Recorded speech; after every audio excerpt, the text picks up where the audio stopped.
El 21 de julio de 1969, el mundo olvida sus conflictos esperanzado por una de las más formidables hazañas del siglo. Los astronautas del Apolo 11 pisan el suelo lunar. En Chile el reloj marca las 10:56 de la noche. Yo estaba en Punta Arenas y lo vi en la televisión. Impactante, era una cosa maravillosa. Pero fantástico. Sabes que cuando pisó el hombre en la luna, uno con un miedo. El susto así.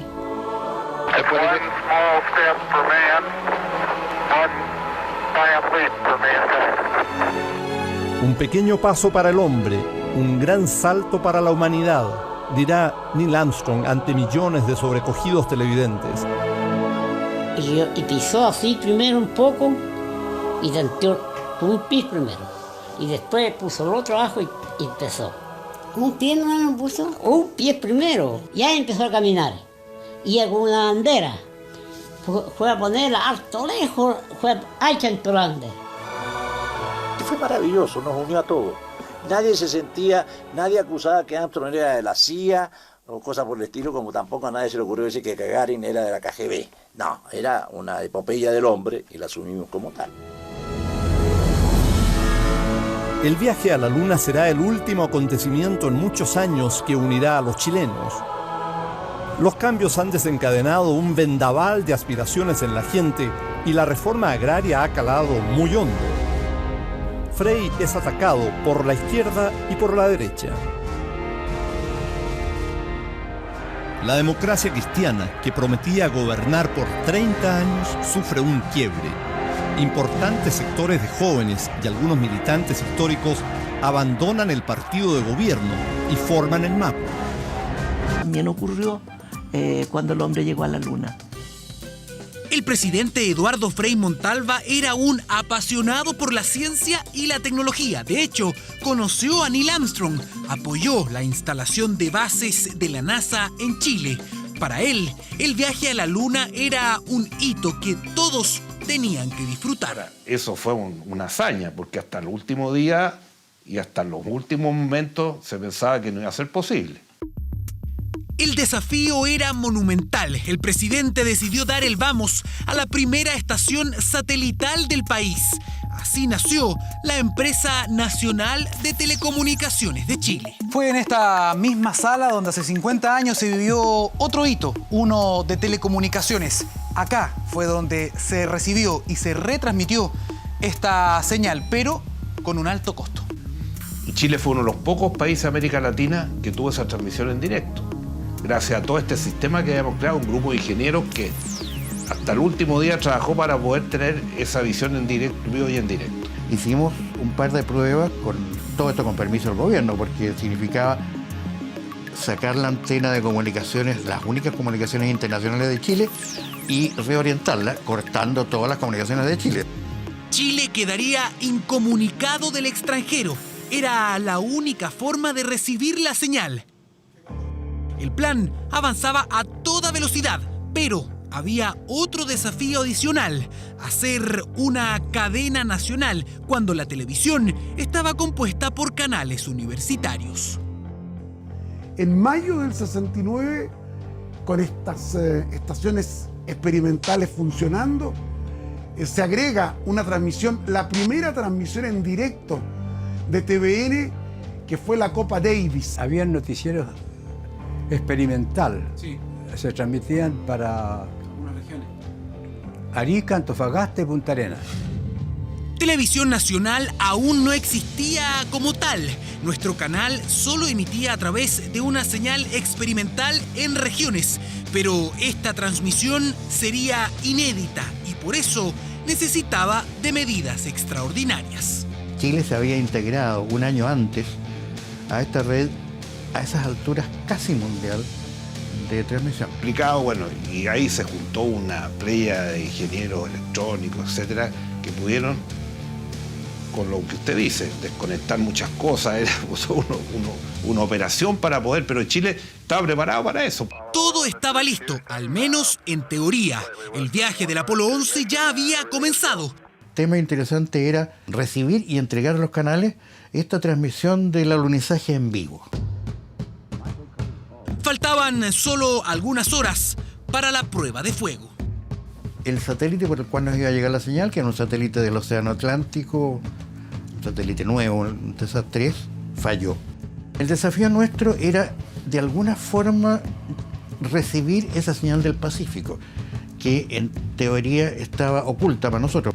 Hasta esta antena Longovilo 1 de casi 40 metros llegó esta transmisión espacial, tecnología de punta con la que se pudo llegar a las casas de miles de chilenos y chilenas a través de la incipiente industria de la televisión. No ocurrió más que el hecho de llegar frente a la luna y mostrar los cráteres y todo ese cuento, y estamos aquí, qué sé yo, y empieza. ¿Cuándo van a bajar? La primera parte de la misión estaba lista. La nave había llegado a la órbita lunar. Ahora venía la segunda etapa, aterrizar a salvo en el satélite. Todo iba bien, pero a pocos metros del alunizaje, el computador a bordo falló. Armstrong tiene que maniobrar y empieza a mover esta cuestión para el lado para alejarse, para ponerse en un lugar un poco más plano. Pero van bajando y Armstrong hace toda la maniobra y le quedaban 5 segundos de combustible. Y como era un trípode de 4 patas, si quedaban en un lugar muy escarpado y era una cosa alta, entonces corrían el riesgo de que perdiera el equilibrio y se cayera. Para esa maniobra era posible hacerla, pero no estaba pensada. Si no hubieran cambiado a piloto manual, si el pulso los hubiera traicionado, si hubiera fallado algún circuito electrónico, quizás hubiésemos contado la historia de una tragedia. El destino ha ordenado que los hombres que fueron a la Luna a explorar en paz permanezcan en la Luna para descansar en paz. De hecho, en Estados Unidos ya estaban preparados para este escenario. Neil Armstrong y Edwin Aldrin saben que no hay esperanza para su recuperación. Pero ese discurso de Nixon nunca se pronunció. Todo resultó según el plan. Houston no tuvo problemas. A mí se me cayó más de alguna lágrima. Lo recuerdo perfectamente bien. Imborrable para la humanidad. Creo que a todo el mundo se le produjo una reflexión de quiénes somos, dónde estamos.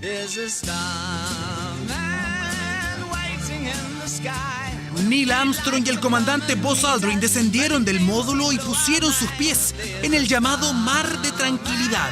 Pequeños pasos para el hombre cuyas huellas quedaron marcadas en el grisáceo polvo de la superficie lunar. De julio de 1969, cuando estas huellas quedaron marcadas para siempre. 30 seconds.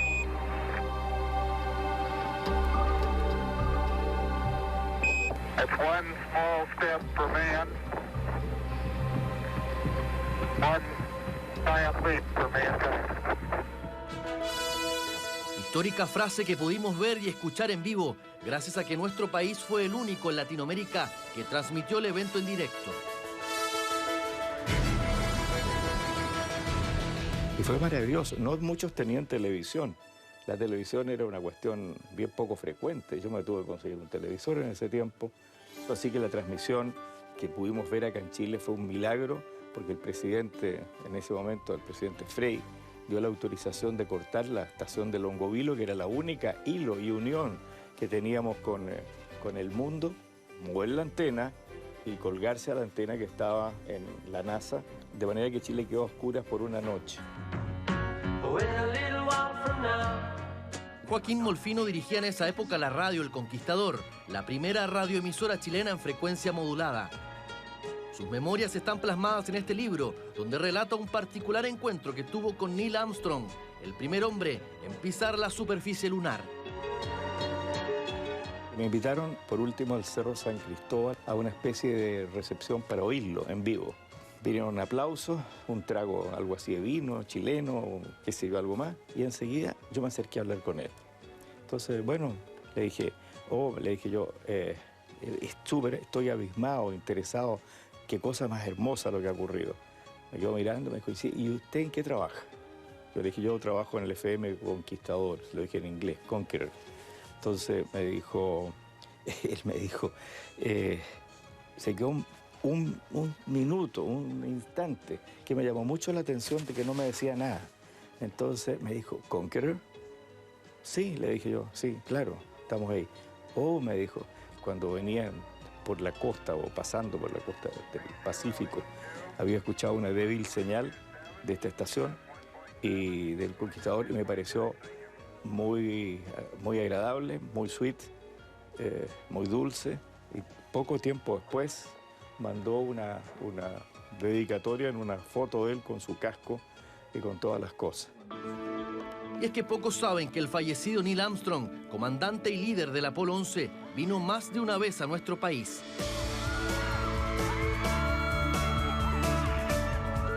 La primera fue en 1966, 3 años antes de alunizar.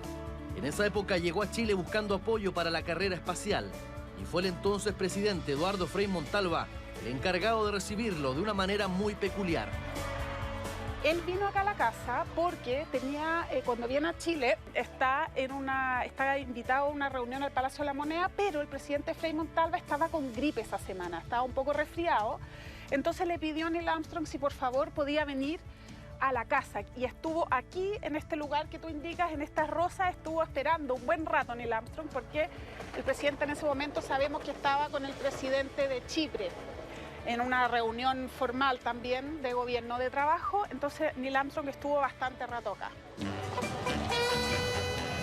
En esa oportunidad, Neil Armstrong tomó chicha en cacho y presenció un partido de Colo-Colo. En una segunda visita en el año 2000, el histórico astronauta pidió que alguien lo guiara en todo momento en su recorrido por Chile. Esa persona fue Klaus von Storch, el primer chileno en entrenarse para ser astronauta.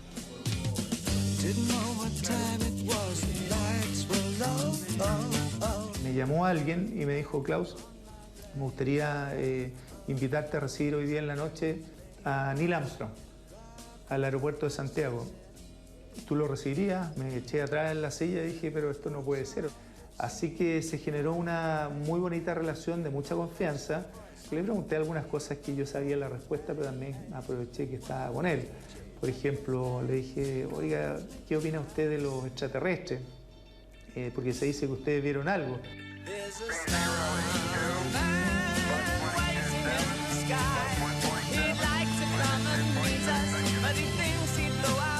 Y él me dijo, mira, Klaus, ¿tú alguna vez has volado a bajo nivel con el F-5 a alta velocidad sobre una carretera? Sí, por supuesto. ¿Y has visto un tarro de durazno?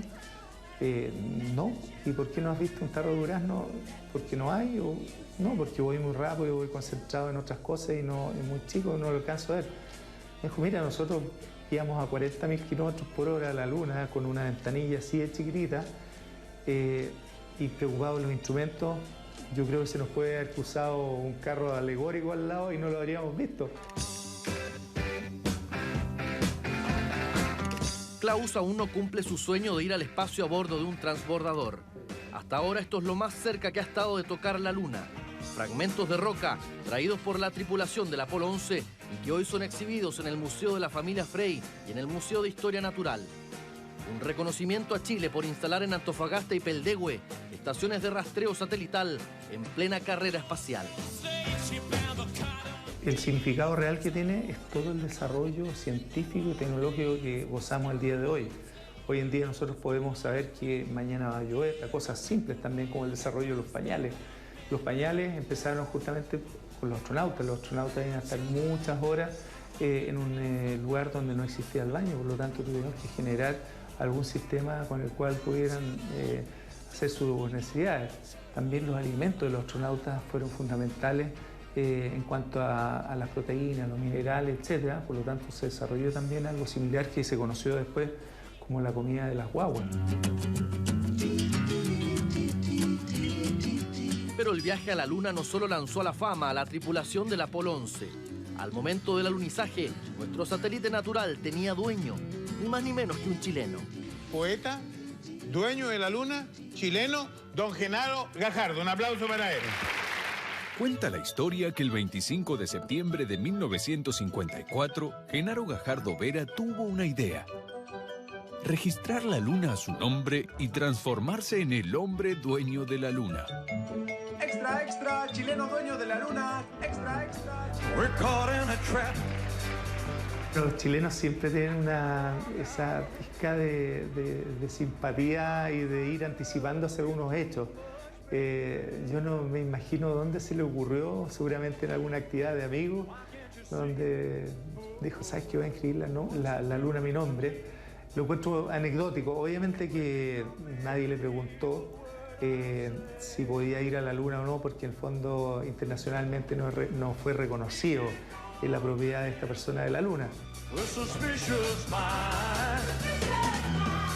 Y aunque esa misma desconfianza de Elvis terminó salpicando al proyecto Apolo, a 50 años de este hito, las dudas sobre la veracidad del alunizaje parecen esfumarse.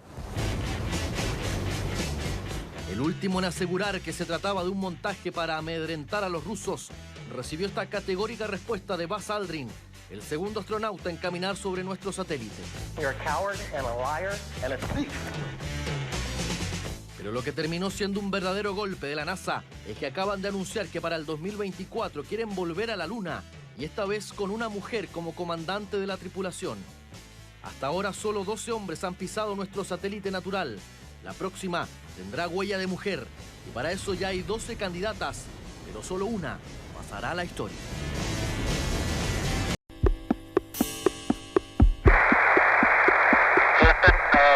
Houston, base de la tranquilidad aquí. El Águila ha aterrizado. Tenemos a un montón de tipos a punto de ponerse azules, pero ya podemos respirar tranquilos. Muchas gracias.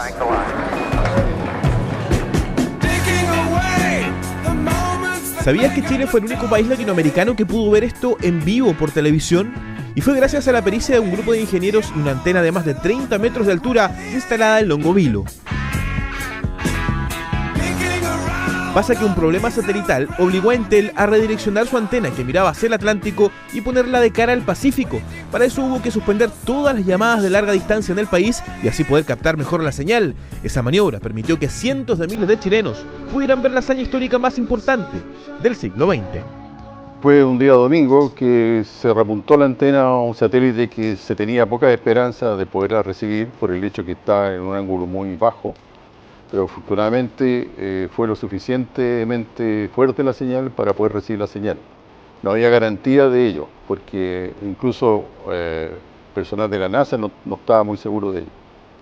Y ese fue el mérito, digamos, de la gente que trabajó en ese entonces, que fue capaz de recibir la señal en buenas condiciones y permitió que el resto del país pudiera ver la señal en forma directa.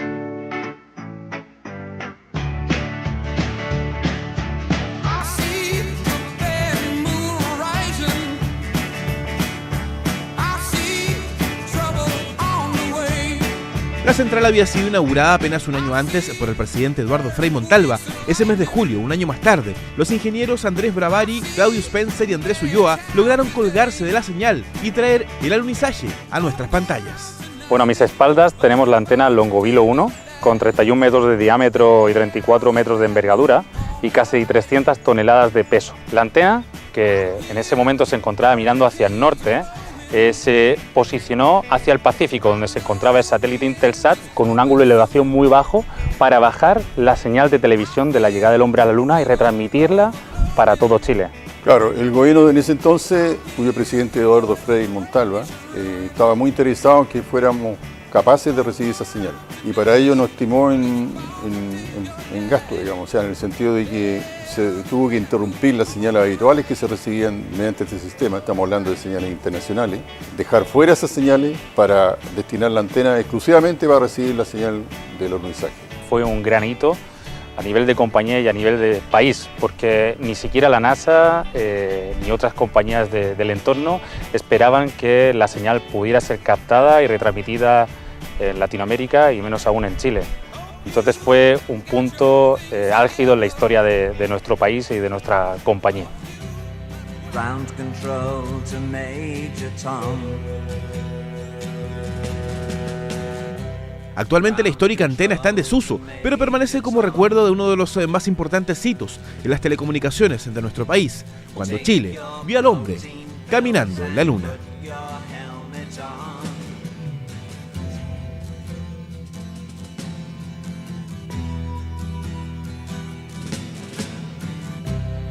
Ground control to Major Tom.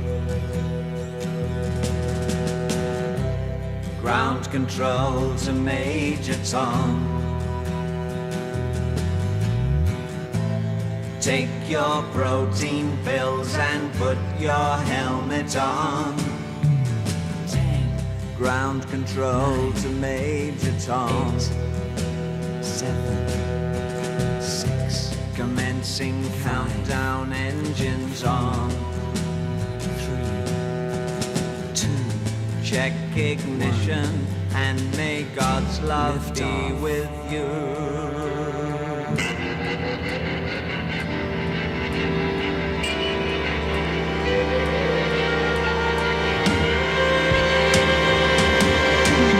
This is ground control to Major Tom.